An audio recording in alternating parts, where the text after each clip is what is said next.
વાયનાડમાં જે રીતે અનેક ગામડાઓ માટીમાં સમાઈ ગયા તેવી જ તબાહીનો ખતરો ગુજરાત પર પણ મંડરાઈ રહ્યો છે.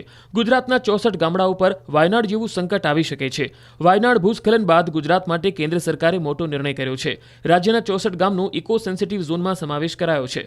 કેન્દ્ર સરકારે રાતોરાત બહાર પાડેલા જાહેરનામા મુજબ સહ્યાદ્રીના પર્વત વિસ્તારના ગુજરાતના 64 ગામો હવે ઇકો સેન્સિટિવ ઝોન હેઠળ આવી ગયા છે.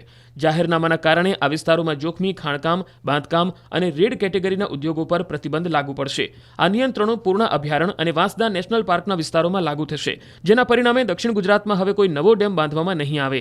કેન્દ્ર સરકારે પશ્ચિમ ઘાટના 56,825.70 ચોરસ કિલોમીટરના વિસ્તારને ઇકોલોજીકલી સેન્સિટિવ એરિયા તરીકે જાહેર કર્યો છે, જેમાં ગુજરાતના ડાંગ, નવસારી અને સુરત જિલ્લાના 64 ગામોનો કુલ 449 ચોરસ કિલોમીટરનો વિસ્તાર પણ આવરી લેવાયો છે. 20,000 ચોરસ મીટરથી વધુ ક્ષેત્રફળના બાંધકામ પર પ્રતિબંધ રહેશે.